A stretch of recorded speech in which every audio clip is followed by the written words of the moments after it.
Hello everyone, welcome once again. So I am with the new video, that is part 5. Okay, so we will move to the next slides.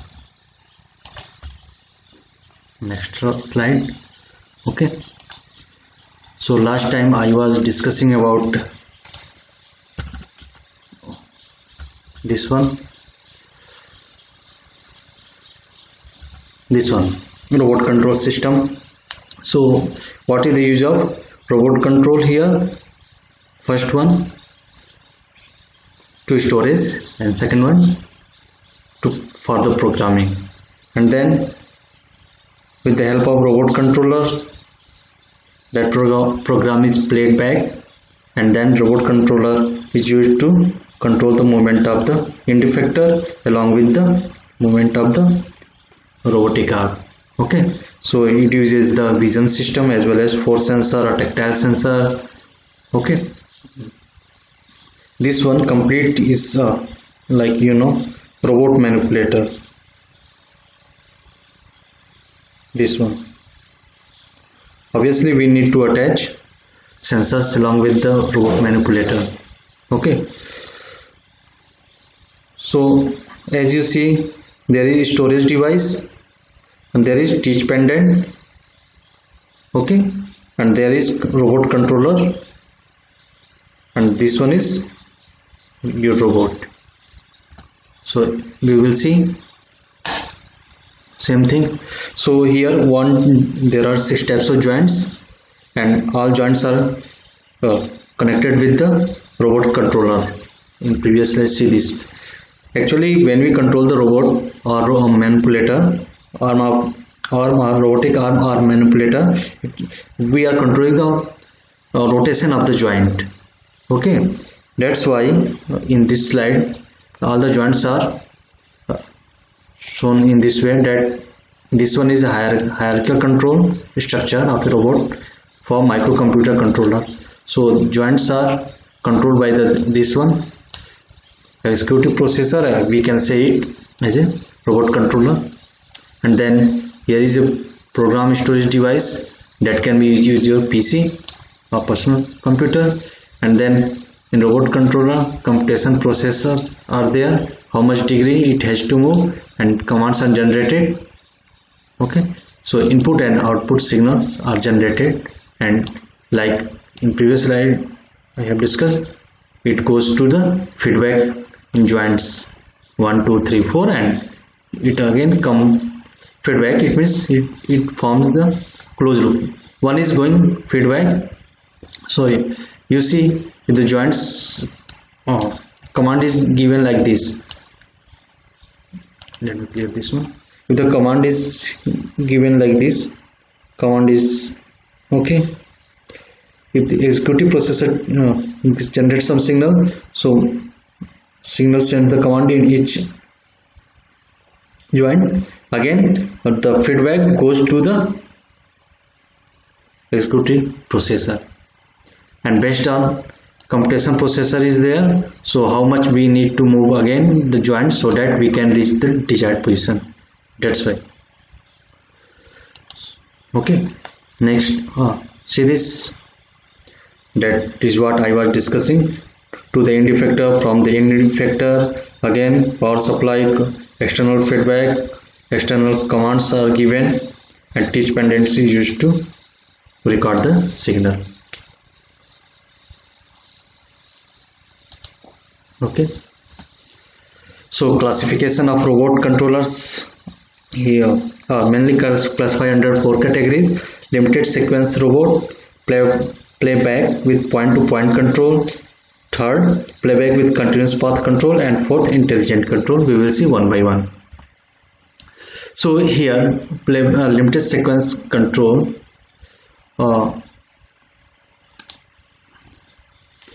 this is particularly useful for pick and place operation type of operation.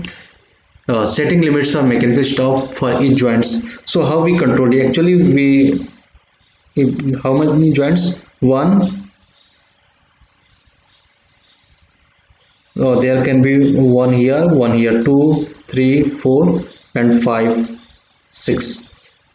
Okay, say 5 or 6 joints are there. So we need for a particular location, this one, we need 6 value of, and in the form of angle for all these 6 joints. We will see this one is coordinate system, but for instance, just remember that to record the location we need to generate 6 coordinate value, or say 6 angles for one angles for each joint. And if there are 6 joints are there, that means we need to record 6 angular position. Only then it is able to achieve here, this place. Okay, so if the point to point control, if it is moving here, then again to reach here, each joint position will have some different angular position, and that angular position is recorded for each joint. And again it means how many angular position we need to record. If there is 5 axis robot, then 5, if 5 axis, then 5, and 6 axis, then we need to record 6. Okay, so in particular case, this one is limited sequence where we don't need various motion, so we need limited motion. So for that, picking and placing type of operation is enough. So here we can set limit for mechanical stop for each joints. It means we can set the limit. For example, this joints will move only up to this angle. Okay, this one is maximum location. Okay, and again we can set the limit for this joint movement with the use of mechanical stop. Then sequencing the actuation of the joints. So how the joints are actuated, as we record the signal during programming, we record the joint location. So if location is recorded for this joint, then this joint, then this joint, so in that way each angular position is signal is given for each angular position of these joints. Okay, first this angular position is achieved, then this angular position is achieved, then this angular position is achieved. So this is called sequencing the actuation of the joints. Means the joints are actuated in sequence, not simultaneously. Okay, then interlock. Sometimes interlocks are used when you limit the motion of the robotic arm. So for example, you can use interlock at the back side of this joint. Okay, so you need to move the robotic arm only up to this angle. So you can use the you can restrict the joint movement here. So it is called interlock. So this joint cannot move beyond this angular position. So once this angular position is achieved, the next joints is actuated. That's how again this angular position is achieved. Once we have achieved this one, the next joint is actuated, and this angular position is command is given to achieve this angular position. This way interlock works. Again in this, no servo control is used for the point to point because precision is not required, so point to point only. So no servo controller is used, and generally it is used for the lighter work. So pneumatic driven robots are generally used. Then playback with point to point control. So here controller has memory to record motion of work cycle, location, speed of each motion. So playback the work cycle during the execution.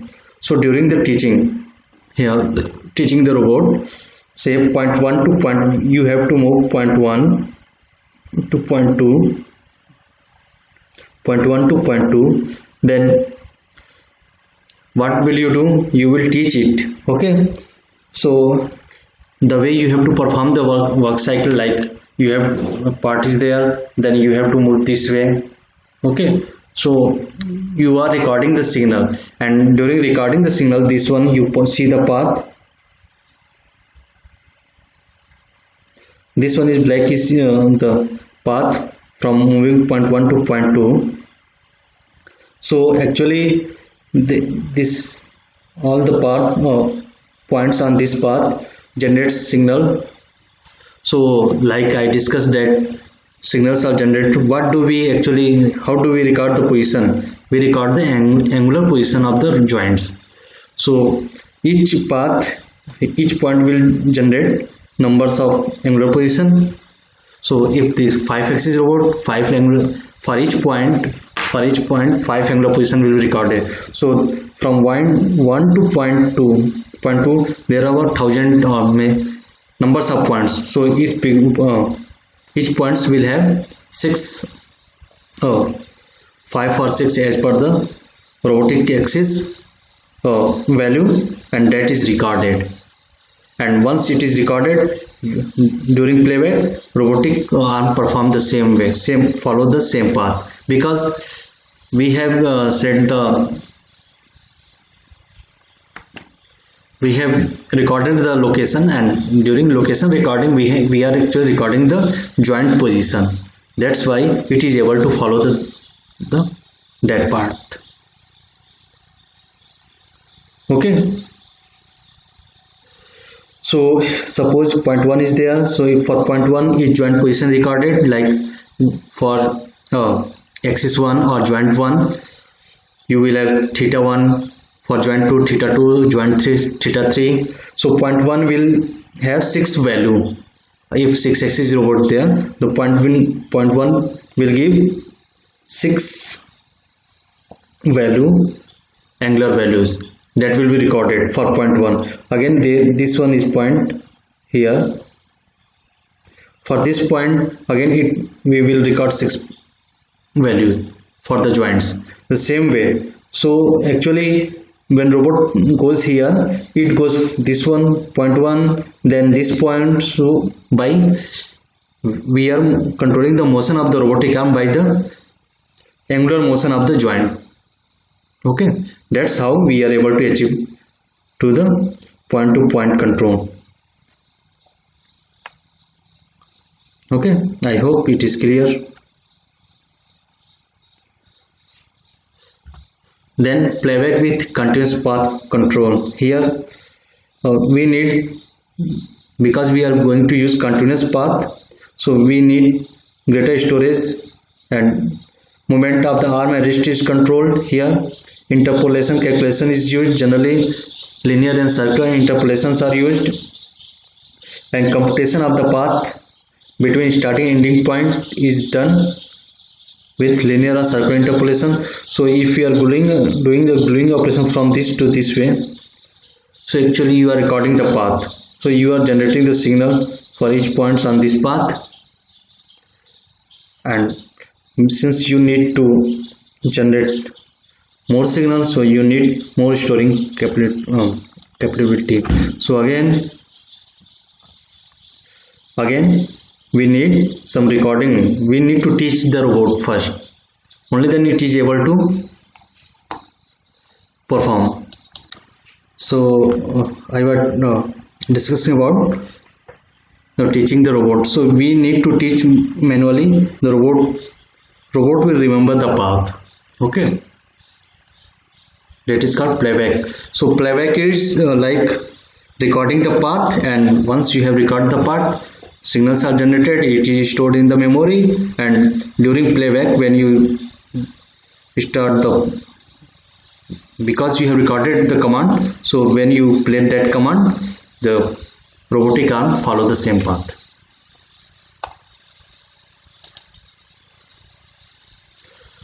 Then next is intelligent control. So this one you see the Mars Curiosity rover, that is having the very intelligent control system, because as you know there is a severe weather condition on the Mars, very high heat, again cold, then storm, dusty storm, like this. Then robot, it has to cover itself. Sometimes this need to store energy, sometimes charge its battery, like this. All the commands are has to be have to be executed. So for that we have used the intelligence control system like motion system, and different sensors are there. Obviously they are able to use their own decision, they are able to take their own decision, sensors. So obviously some logical programming should be there, so that they can take their own decision. Okay, so this one is very advanced system.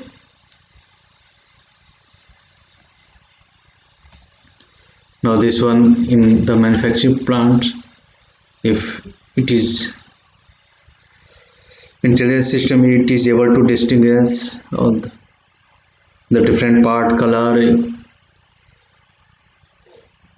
and based on the changing environment it can adapt.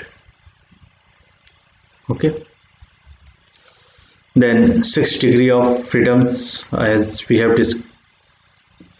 6 degree of freedom, first one is rotational towers, this one radial towers, vertical towers, this one wristband, then again wrist yaw, then wrist swivel. We have been discussed here under wrist configuration, pitch, roll and yaw.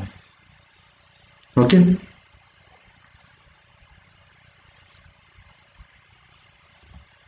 so end effectors, as you know, it is mounted at the end of the robotic arm or manipulator. So end effectors are customs engineered and fabricated for each different application. As per our requirements, we fabricate the end effectors. So generally end effector can be categorized in two parts, grippers and tools. We will see in coming slide. In two categories, not in part, two categories, grippers and tools. Grippers where we will use for the holding, grasping, and for the tool we will attach some tool at the end of the manipulator or robotic arm. Okay, so these are the example of some mechanical device, hooks and scoops.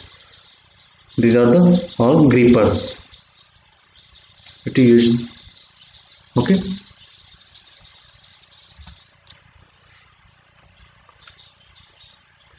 how does it work? As you see, there is a motor, signal is generated, then this one is pushed back. Okay, what happens?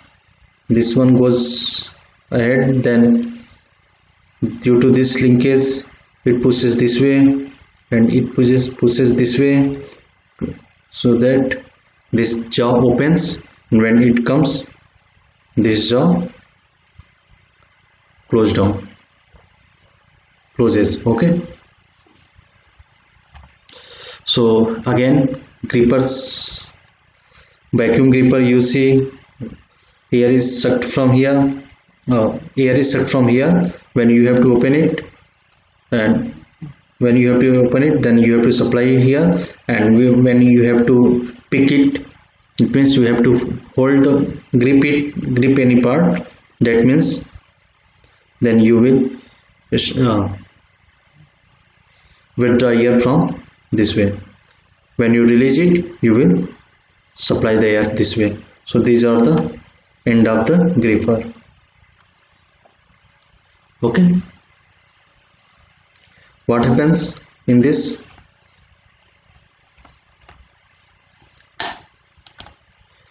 This one, it is like cup shape, so like this way.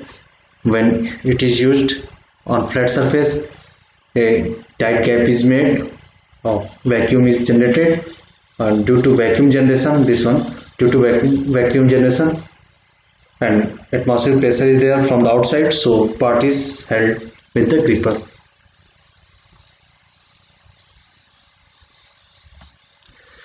This one another example of vacuum gripper. Another example of vacuum gripper, you see here. Then we have magnetic gripper, you see the electric supply is there, then this one behaves like some magnetic, and the ferrous alloy parts can be gripped with this. Another way here, that with the use of compressed air, magnet is there, so when you have to grab the part, compressed air is supplied, magnet goes down. What happens if part is there, ferrous part, obviously magnet is there, then only ferrous part can be used. Ferrous part, it will come and attract with the magnet, and it is remain attracted, and then when you have to release it, you will supply the compressed air, so that magnet goes up and part will fall, or you can simply release the part. So here grabbing the part and releasing the part here. Okay, next another example of magnetic gripper, you see here we generate magnet due to electrical supply. Oh sorry, it is not a form of electrical supply, it is form of air is supplied. So another form, you see this one here, due to it one is utilizing the electrical, so once electricity supplied, this one behaves like a magnet, and magnetic effect is transferred to here, this part, and then this one is used to grab the part. When electric supply is cut, the magnetization effect vanishes and part is released. Okay, so like the adhesive grip devices or grippers are like this one, very fine structures are there, and with the help of, when you press it, they are able to grab the parts. Adhesive gripper, it is not like some adhesive is there, but some fibers type are there, that is used to grip the parts. So generally it generates tiny vacuum, so heavy parts cannot be handled, light parts can be handled. This one, you see,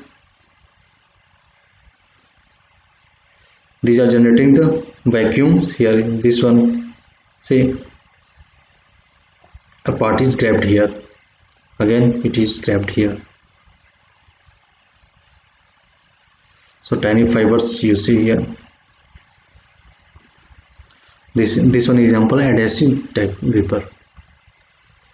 Again simple mechanisms, hooks and scoops.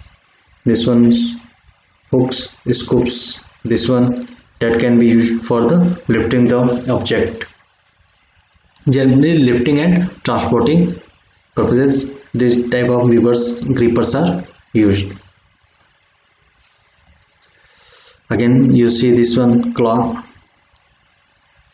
This can be used by taking the parts, putting it at some particular place.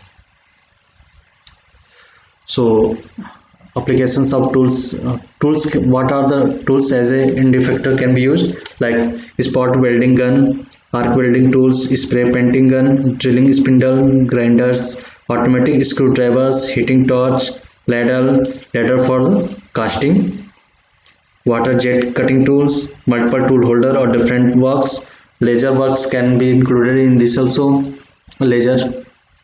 Okay, this can be used as tool, these tools can be used as end effector.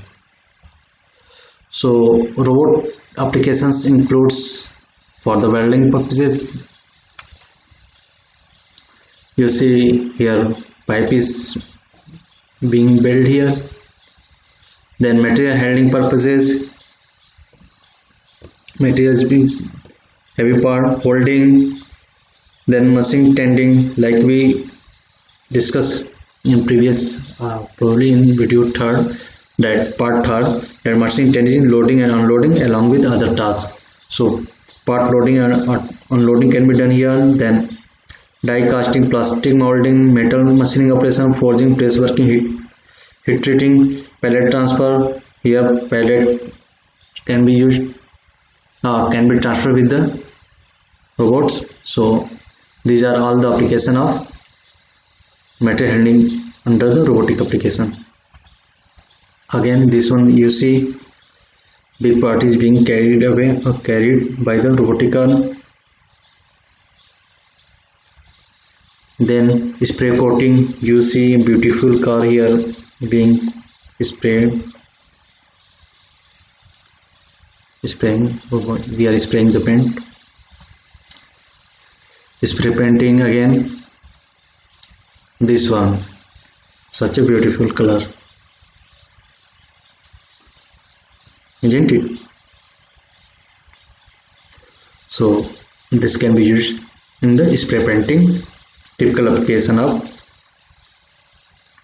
robot application, because as you know, paint contains lead that is harmful to human health. That's why robots are mainly employed to paint. Assembly and inspection, here parts can be inspected by this one, or the cobots are there. It means these robots work with the human. Okay, so part can be inspected, dimensions, tolerances, all can be inspected with the help of these robots. Then we have material transfer. This small delicate parts can be transferred with the, like adhesive grippers you see here. Adhesive gripper can be used here, not this one, that is back side.